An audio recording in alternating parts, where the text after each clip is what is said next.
Bienvenue sur En mode décolonial, le podcast qui décortique pas à pas et épisode après épisode les schémas coloniaux ancrés dans le monde de la mode, mais pas que.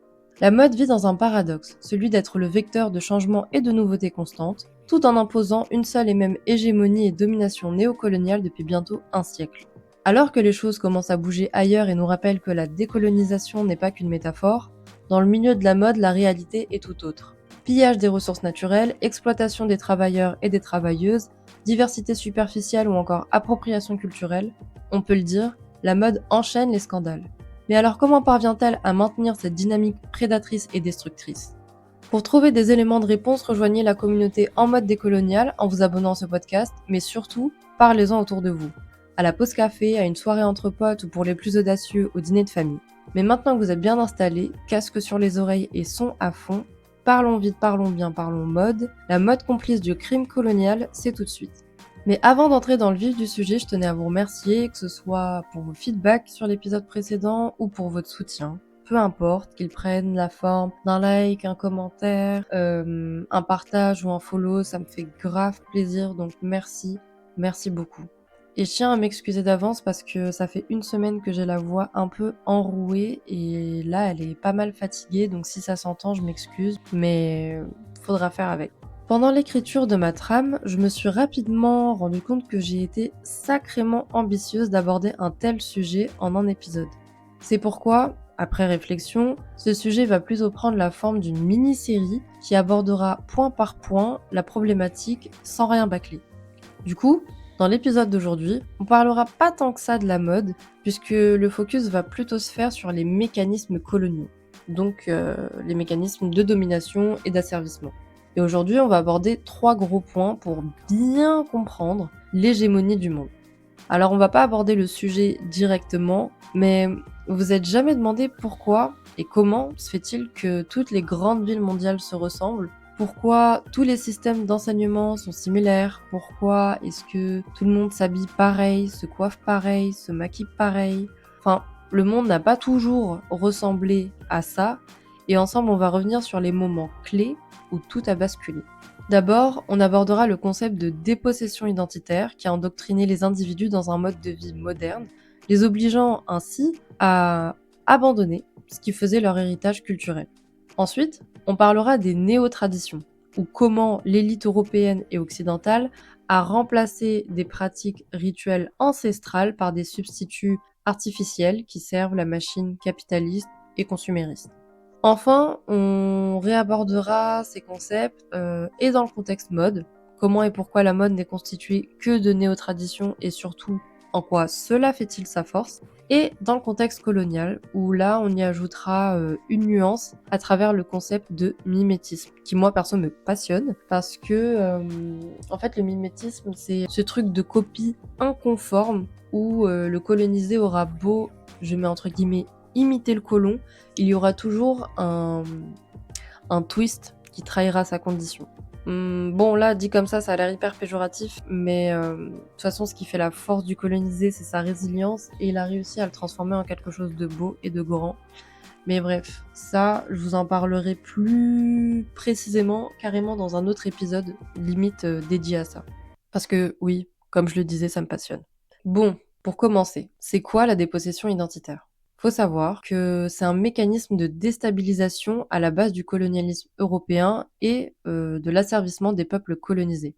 Et selon moi, c'est ça qui explique aujourd'hui une tendance à, non pas la mondialisation, mais bien à l'occidentalisation du monde, en tout cas d'un point de vue culturel et vestimentaire.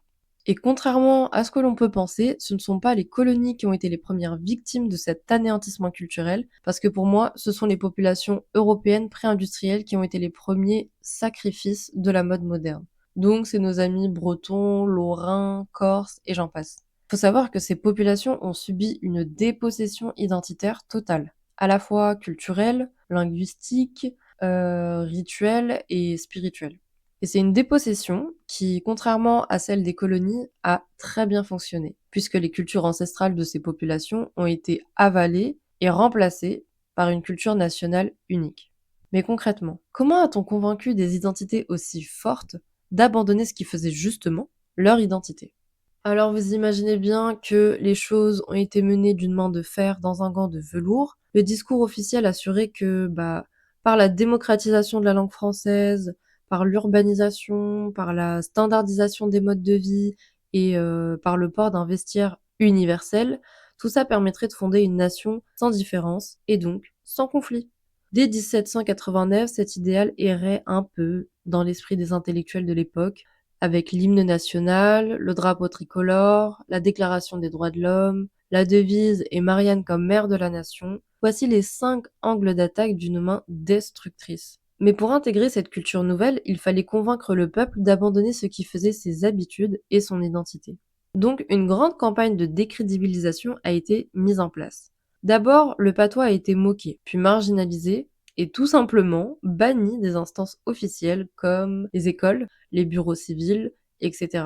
D'ailleurs, ça me rappelle un article que j'ai vu passer sur BFM TV. Donc c'est pas top comme source, mais ça vaut ce que ça vaut dans ce contexte-là. Et cet article revenait sur la décision d'un tribunal administratif qui ordonnait à la mairie de Nantes, je crois, d'abaisser le drapeau breton qu'elle avait brandi aux côtés du drapeau français et européen. Donc c'est pour vous dire que encore aujourd'hui, ça crée polémique et ça crispe l'opinion publique. Quant aux croyances locales, elles avaient déjà reçu un sacré revers par la religion chrétienne, que la rationalisation et par la science et par la philosophie vont venir éteindre, purement et simplement.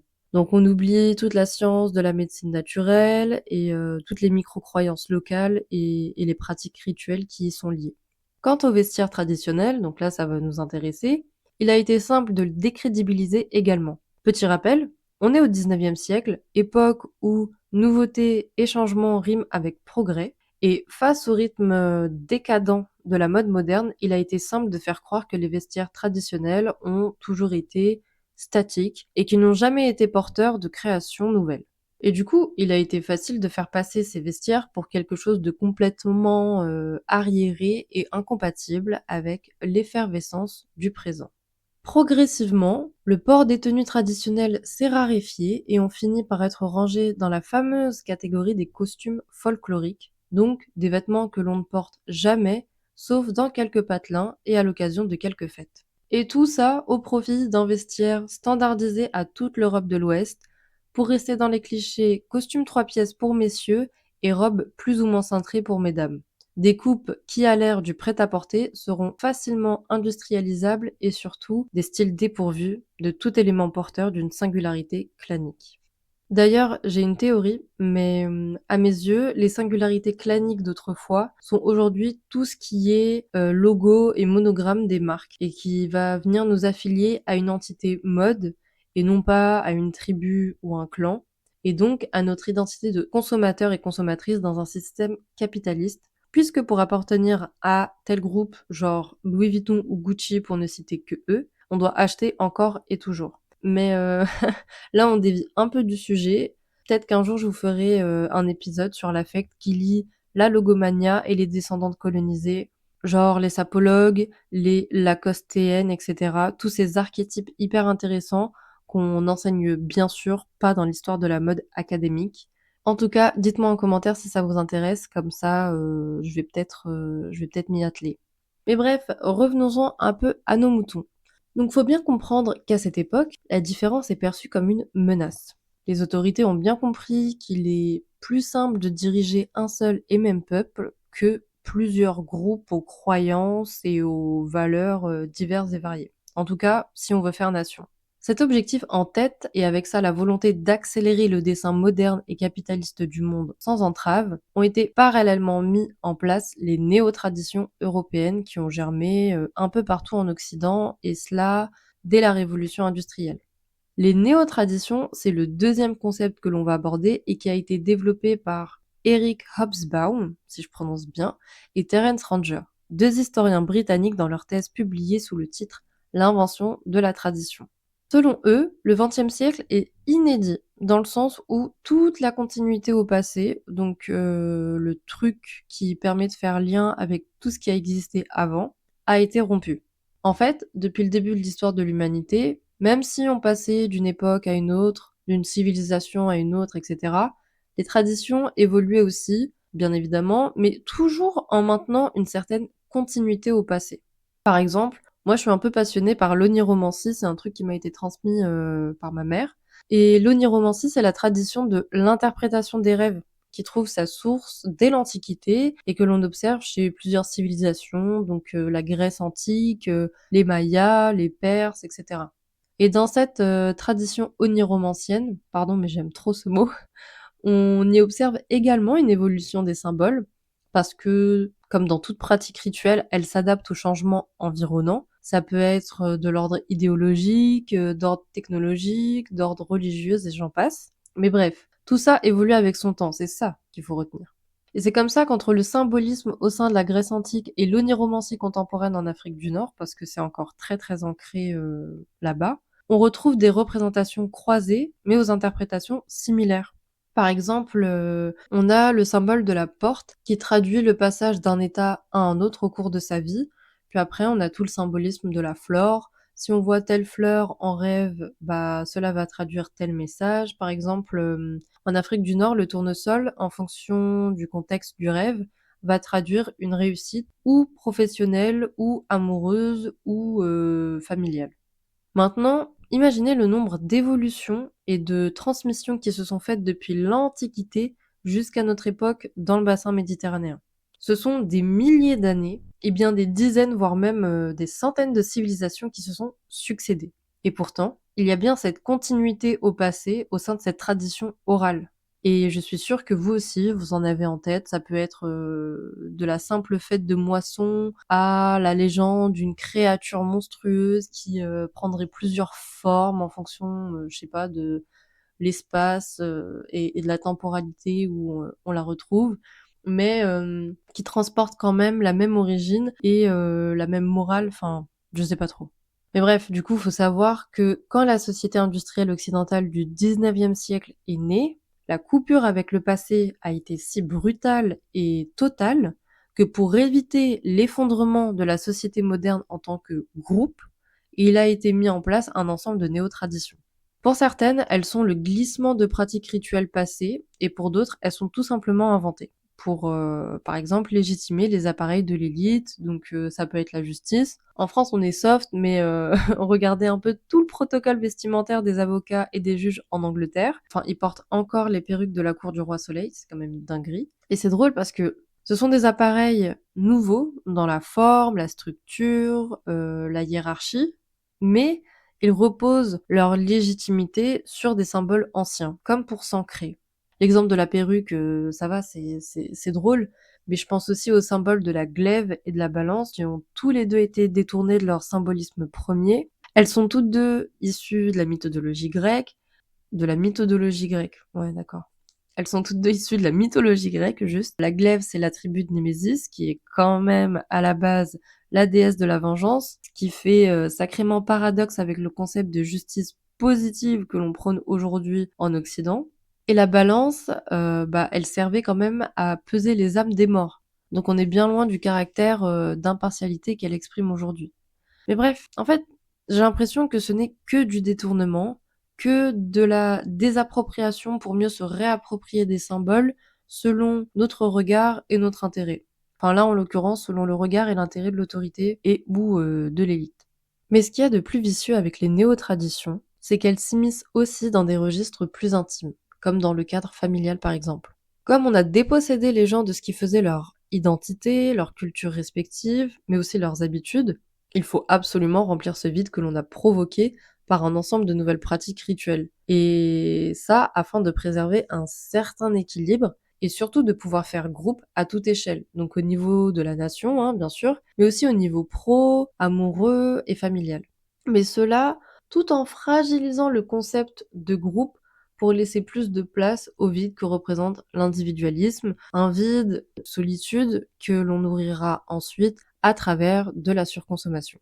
Dans le cadre pro, on avait encore il y a un petit bout de temps les comités d'entreprise qui permettaient de faire communauté avec ses collègues en vacances ou en club sportif.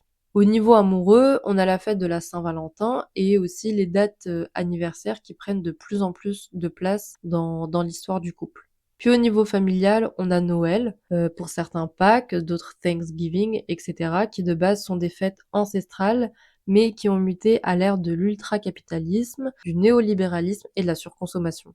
Et d'ailleurs, on connaît dans les dernières années une certaine polémique au sein de la communauté musulmane par rapport au ramadan, où sur les réseaux sociaux émergent de plus en plus des gens qui décorent les maisons pendant le ramadan, comme la tradition qui veut qu'on décore à Halloween ou à Noël. Ce qui fait sacrément polémique au sein de la communauté musulmane, puisque le ramadan, à la base, c'est quand même aux antipodes du matérialisme. Donc voilà, il y a les puristes du ramadan et puis il y a les autres. Mais bref, en fait, j'ai l'impression que l'on se donne à tous et à toutes des repères chronologiques en commun pour ne pas oublier de maintenir, voire juste de créer du lien avec l'autre.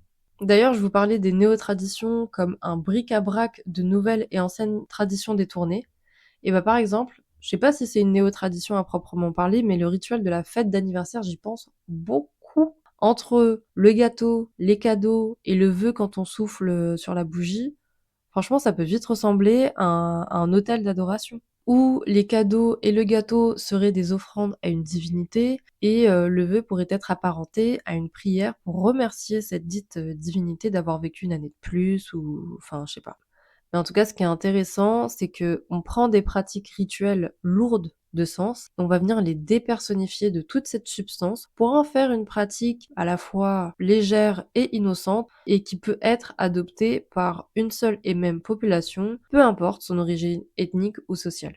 Et on en profite aussi pour que cette nouvelle pratique, plutôt que de se tourner vers un être métaphysique, soit plutôt tournée vers soi. Là, les cadeaux ne sont plus offerts à une divinité, mais sont pensés pour être offerts à soi. Comme si on cherchait à substituer la place de la divinité dans la société actuelle.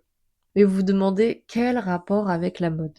Si on observe bien, on remarque que la mode a commencé à prendre de l'ampleur au moment où elle s'est entourée de ces néo-traditions pour s'ancrer à la fois dans le temps, mais aussi dans le cœur des individus. Parce que ce n'est pas elle en tant que concept, mais ce sont toutes les pratiques rituelles, ce sont aussi tous les récits, toutes les représentations qu'elle crée, qui l'élèvent au rang d'un fantasme à la fois inaccessible et obsessionnel. Par exemple, le défilé. Bon, bah ça existait bien avant l'époque moderne, et même si la forme a évolué, l'objectif lui reste le même. Présenter sa collection et éventuellement la vendre. Ou alors, vendre sa collection et éventuellement la présenter. Alors qu'auparavant les vêtements étaient pensés en miniature sur des poupées hyper creepy, le défilé de Charles Frederick Worth, donc les années varient en fonction des sources, mais on va dire dans les années 1860, a tout fait basculer. Parce que c'est une révolution en accord avec tous les facteurs de son époque. Premièrement, les vêtements étaient présentés en grandeur nature sur des modèles bien vivants.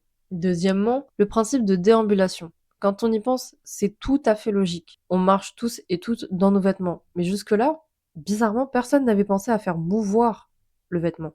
Et je me dis, peut-être que cette idée, bah, elle a émergé parce qu'à l'époque, le statut de la femme en Occident, bah, il change et la femme devient active. Je sais pas. À questionner. Troisièmement, plutôt que de déplacer le spectateur, mais surtout la spectatrice, là on apporte la silhouette à elle, quand même. Puis quatrièmement, c'est rendre l'événement exclusif. Un public trié sur le volet, avec que des gens de la haute, donc ceux et celles qui peuvent se payer de la haute couture parisienne, hein, en l'occurrence, enfin en tout cas à l'époque. Et cinquièmement, viendra progressivement le soin apporté à l'ambiance par la scénographie, la lumière, les bandes sonores, etc., à mesure que la mode devient image. Tout ce protocole construit autour de la présentation d'une collection va élever le défilé au rang de spectacle vivant, réservé à l'élite de l'élite, qu'elle soit culturelle, politique ou économique selon les époques, mais surtout, il en fait une néo-tradition, un ensemble de pratiques rituelles presque sectaires, réservées encore une fois aux gens de la haute, et renforçant ainsi leur ego, leur influence, leur entre-soi et leur pouvoir. Et on observe la présence de ces néo-traditions dans d'autres pratiques un peu moins glamour, genre les contes fidélité.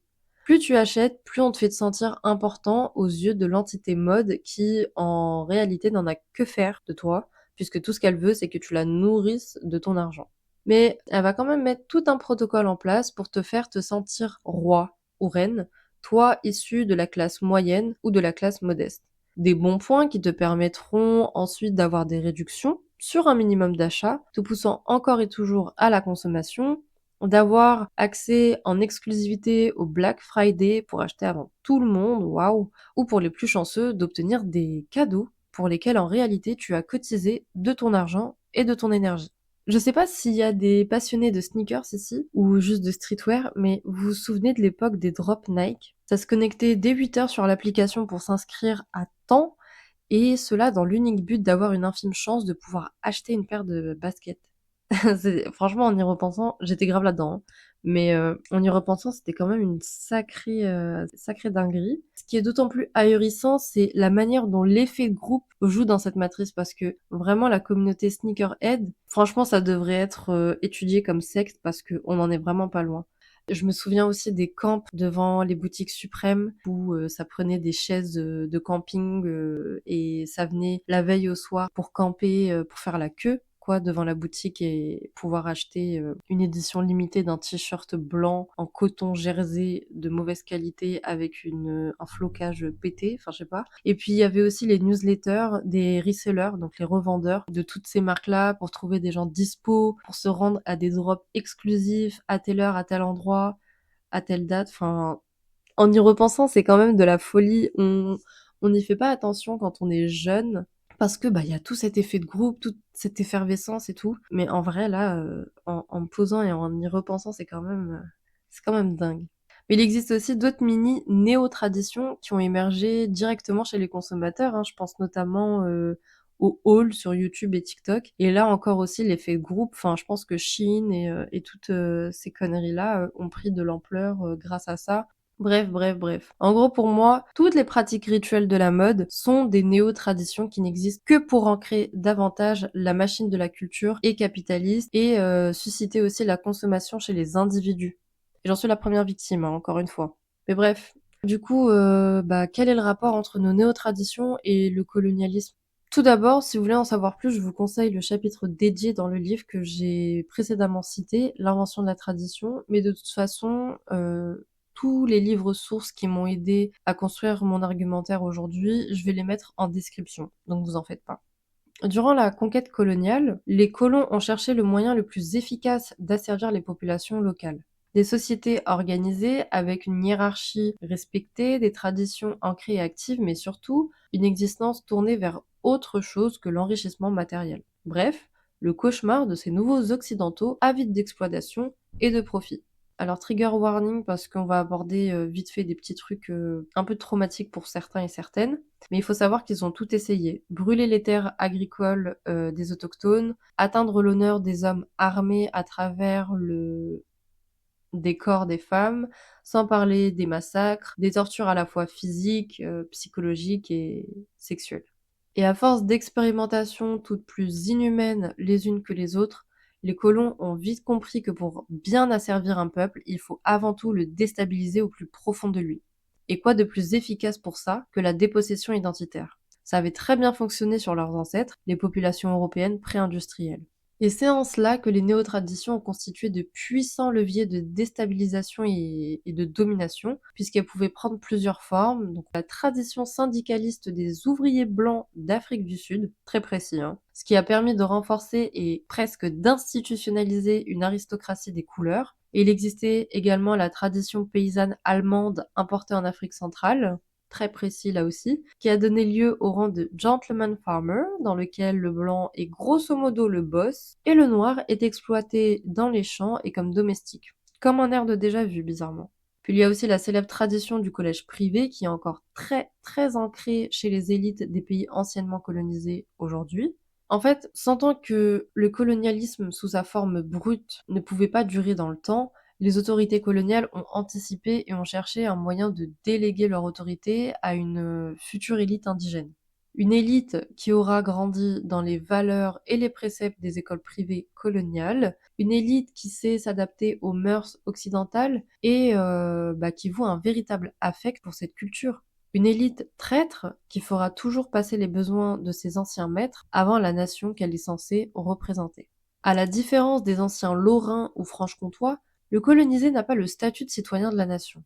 Ici, La dépossession identitaire n'a pas pour vocation de créer un seul et même peuple érigé sous un même drapeau, une même devise et des mêmes droits. Ici, l'objectif, c'est de déstabiliser et d'affaiblir ou tout simplement de dominer l'indigène.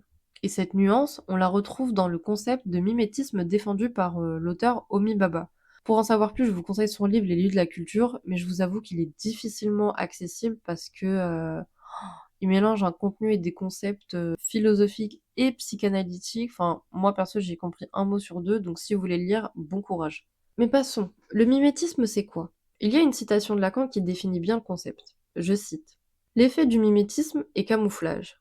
Il ne s'agit pas de se mettre en accord avec le fond, mais, sur un fond bigarré, de se faire bigarrure.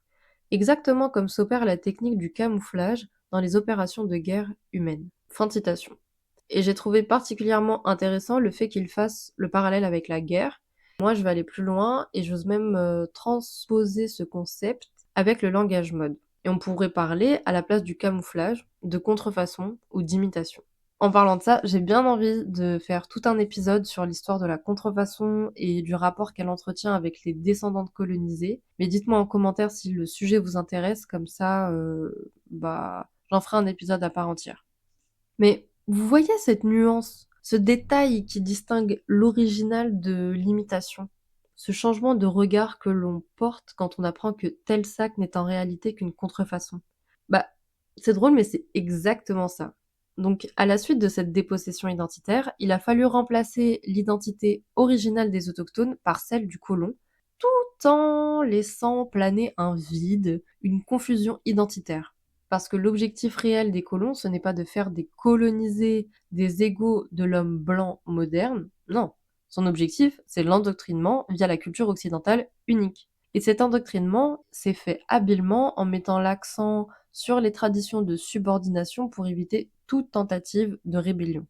Par exemple, le modèle éducatif dans les colonies encourageait les tâches simples et redondantes comme le par cœur et lire, compter, mais pas trop quand même. Et tout ce qui se rapprochait du développement de l'esprit critique, des capacités d'analyse, d'autonomie intellectuelle était fortement découragé, voire tout simplement sanctionné. Et même au sein des écoles d'art coloniales, on n'encourageait pas du tout l'autonomie créative, on n'enseignait que les courants de la métropole.